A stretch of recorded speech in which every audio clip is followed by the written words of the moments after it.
आओ पिंकू कहने बारो आओ चल जाओ काम पर 2-3 दिन से ऐसा ही लेट हो जाता। अरे मेरे तन टाइमो देखो ऐसा ही टाइम लेट हो गई बा। चल चल कितना लेट हो गई तो चिल्लाता रहता ना। दे झूरा दे ले साइकिल चला 20 मिनट ऐसा ही लेट कर देला बारी 2-3 दिन से लेट करे का करबे यार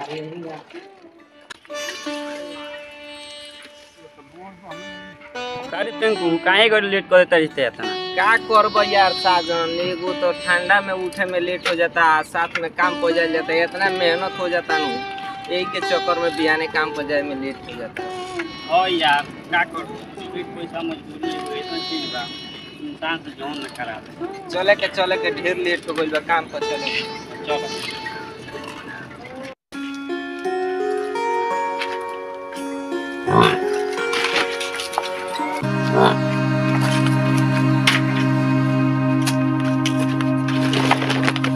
जल्दी आ झूठ का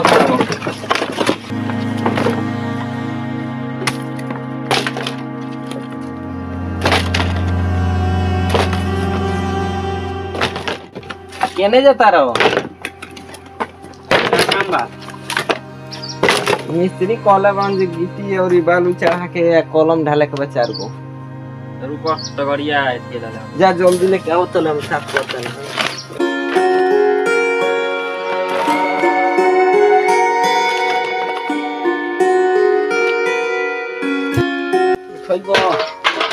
उठाओ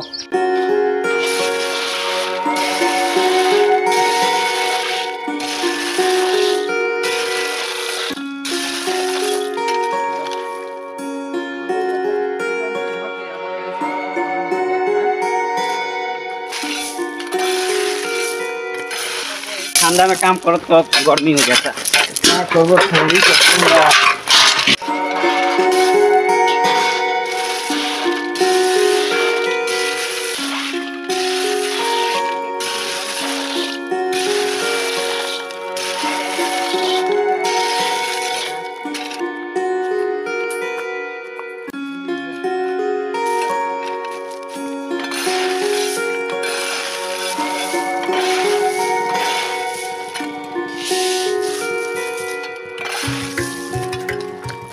का हो पिंकू का हालो मर्दे ये कुल काम करता रहे घर यहाँ का करी मर देना रहत गरीब आदमी कमाई ना तो खाई कहाँ से 300 रुपया खातिर दिन भर करे के पड़ेला ना ये काम तारा लोग खातिर ठीक बा तू यही लायक बटल ही बारह लोग ठीक बा पिंकू तो चल तनी मर्दे रुको मर दे तनी गरीबो आदमी खैनी खा लो ठीक बा तब बनावो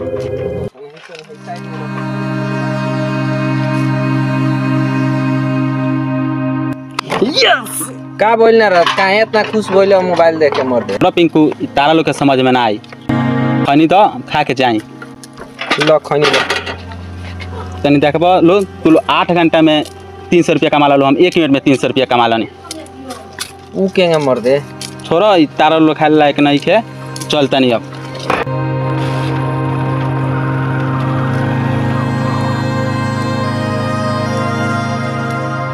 इतना सोचता रहो चलो माल बनाओ कुल के फेरा में ना रहो जाला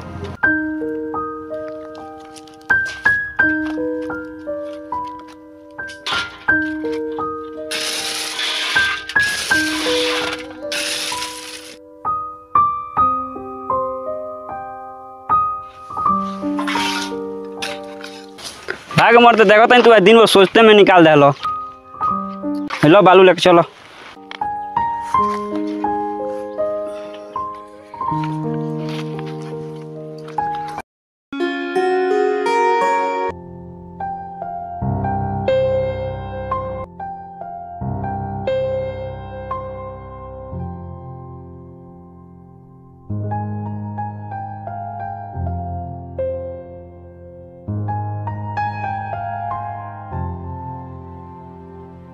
लोग तू 8 घंटा में 300 रुपया कमा लो हम 1 मिनट में 300 रुपया कमा लो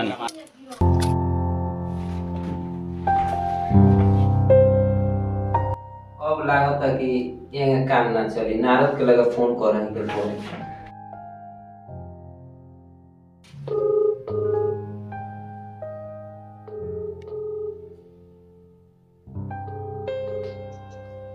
हेलो नारद ए मर्दे फोन कइले बानी जे केंगा हो 300 रुपया कमाओ तनी बता दे तो मेहरबानी होई। छोरो मर्दे तारा लो खातिर ठीक नहीं है। ए मर्दे तनी बता दे तो जान बड़े बड़े जे आदमी सुबह से लेके शाम तक 8 घंटा काम करता है, उन्हें 300 रुपया कमाता है, वो 300 रुपया नूने तेल में खत्म हो जाता है। अच्छा चलो ठीक बात तो काम आई अब शादी ठीक बना लो। ठीक बा।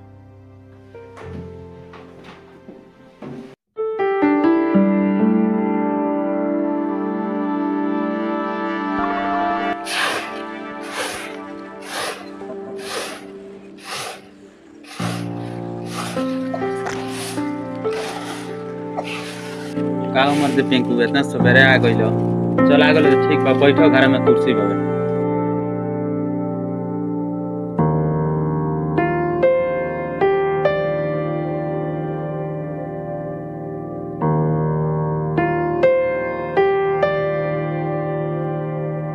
देखबा त नहीं घरा बा गेमे के पैसा से बनवानी है।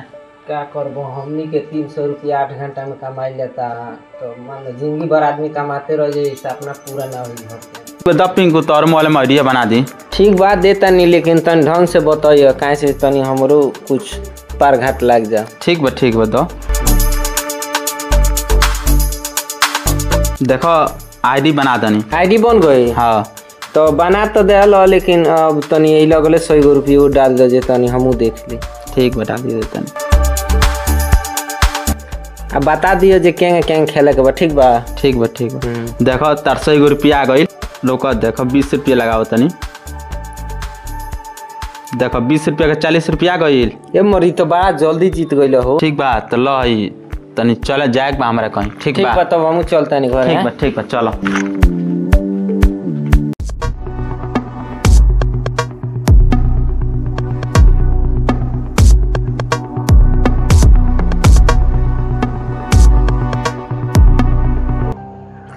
देखबो हम दिन भर में 300 रुपया कमात रहनी है।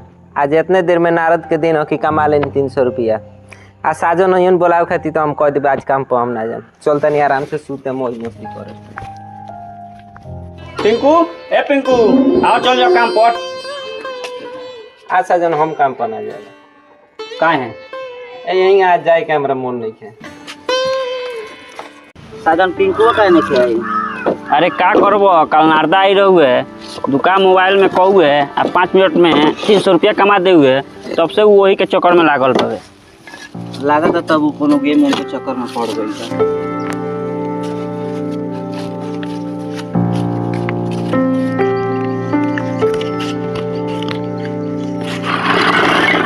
छोड़ दो, बेटा का काम हो गई। जाओ जो रोड पर पटरा उटरा छिटाइल बतनी ओकरा के साइड में धो दो। ठीक बा।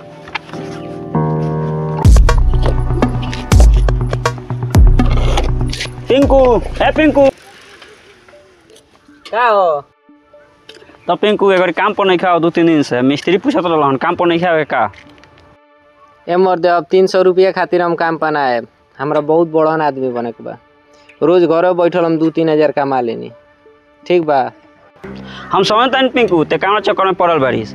ये चक्कर में बहुत लोग बर्बाद हो गई। तेहू एक दिन बर्बाद हो जेबी। हम लिख के देता नहीं। बस कर अब अपन भाषा। ठीक बा। बहुत लोग सुझाव देला, निमन लोग काम करला, तो बस अब हम चलते नहीं रहे अपन भाषा अपना लगेला।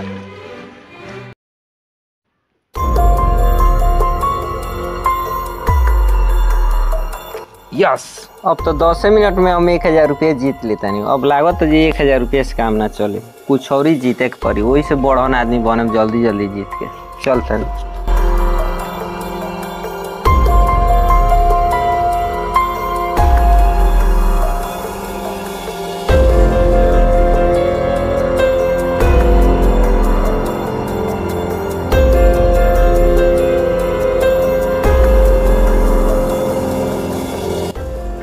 10,000 रुपया रहा वो हार गई। लालच ना कोई रहती तो ना हार रहती। अब का हो कुछ समझ में नहीं क्या।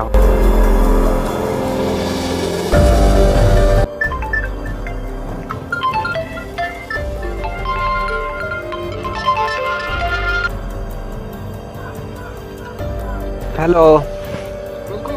हाँ हमारा घर में तनी दे दिए, तबीयत खराब था ना। कब?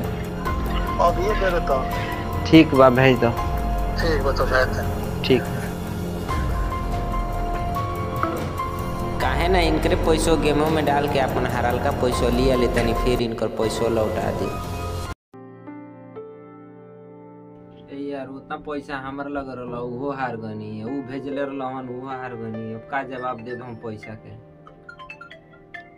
फोनो कर लगलन पैसा खातिर। अब घरे रह तो लोग पैसा मांगे खातिर द्वार पर आ जाए। अब चलता नहीं हम घर से बाहर केनो एकांता में आराम से जाके रहे, हम ना रहे घरे। तो देख सकते हैं लोग कैसे गेम के चक्कर में पड़ के एगो आदमी बर्बाद हो गईला।